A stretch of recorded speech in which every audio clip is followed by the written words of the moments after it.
So they sent me the police report.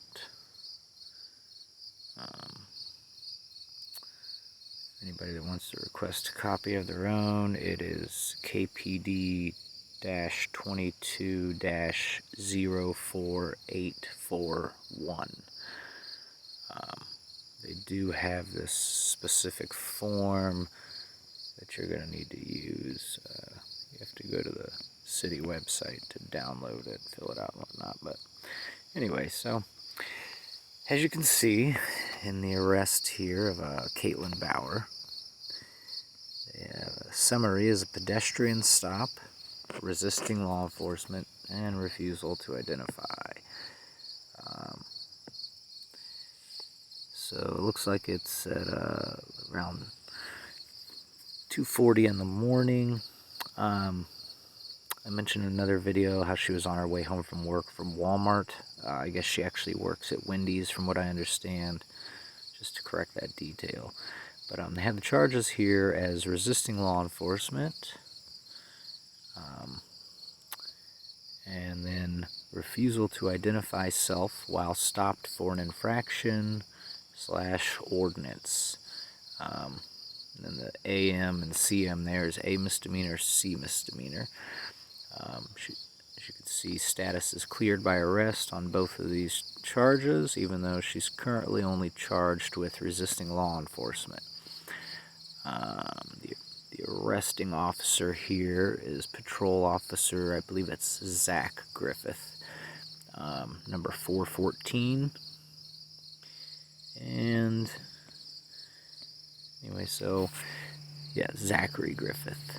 So here, we'll get into it real quick. It says, on September 5th, 2022, I, Officer Z. Griffith, number 414, was conducting patrol eastbound on Monroe Street from Phillips Street. I observed a female wearing dark clothing walking in the middle of the road westbound.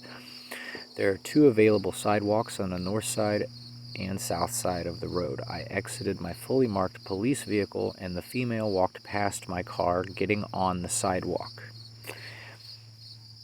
So she was in the road and then she got on the sidewalk. I flashed my light at her and asked her to come talk to me.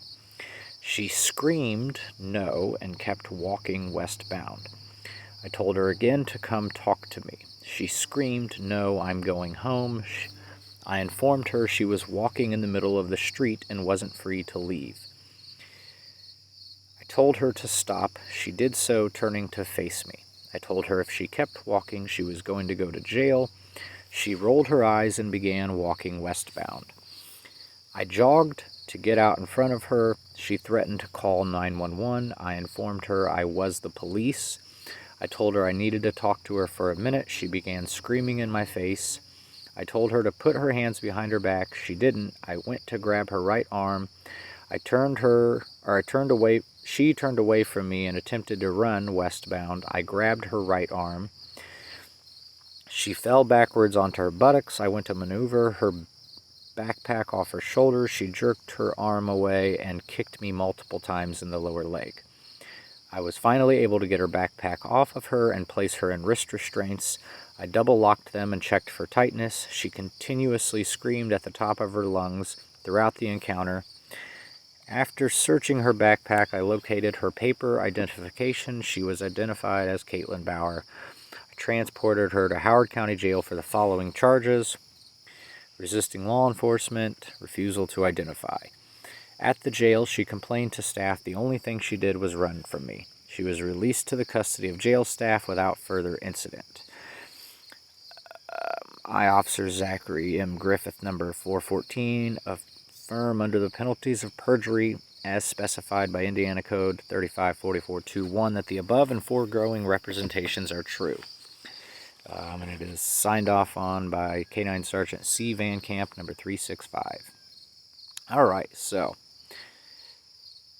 let's see. Going down here and okay, so officer initiated, suspicious person.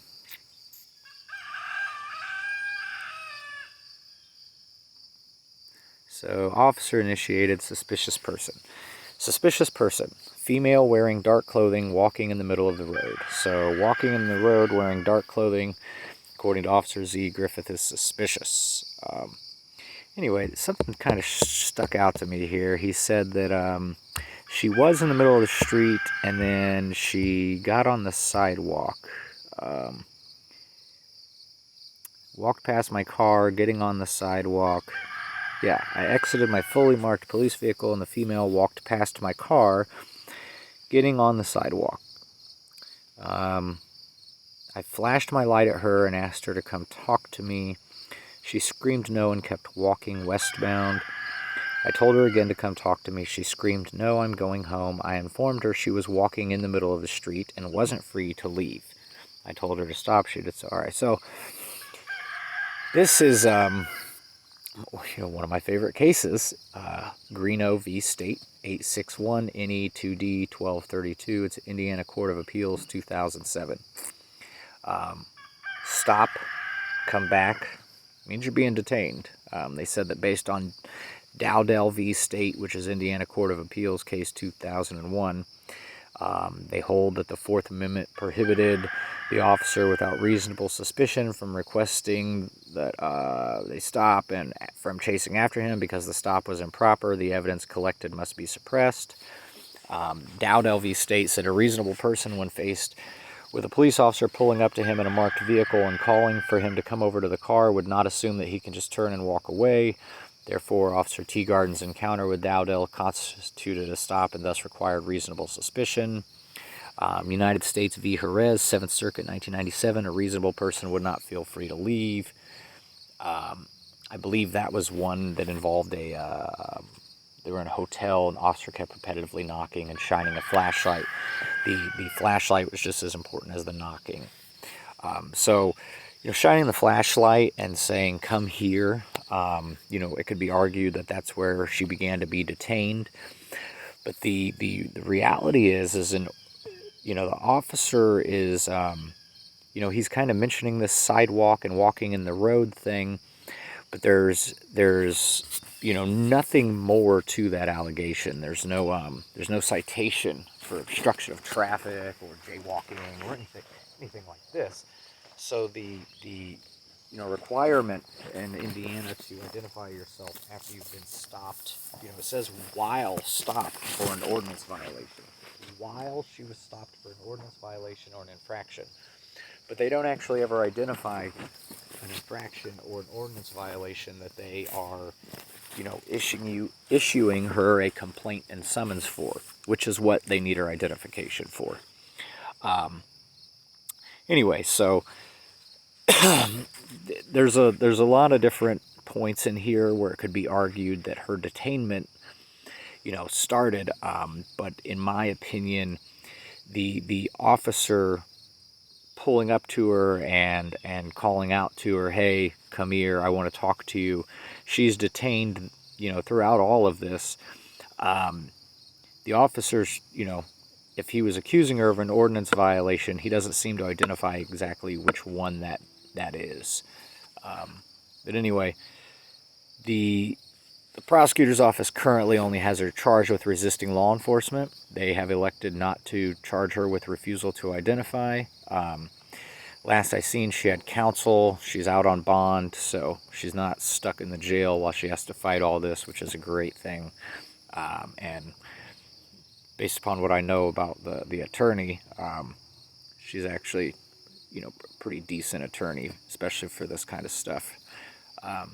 Anyway, thanks for watching. I'm going to make another video going through, I actually heard back from the actual city attorney for city of Kokomo, and he kind of mentioned some stuff in his email, kind of trying to basically blame all this on the prosecutor's office. So I'll make a video of that and my response to him, and I'm assuming I won't get anything back until tomorrow at the earliest. But anyway, thanks for watching.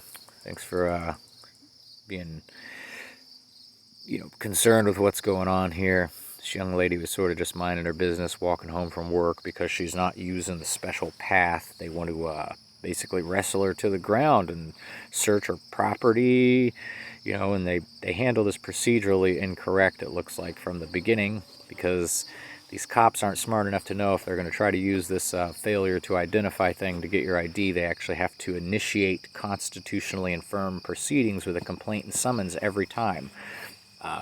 But hopefully her lawyer gets her talking to some other lawyers about maybe how to handle this from a more financial perspective. That's how they usually learn. But anyway, I got another video here to make. Thanks for watching.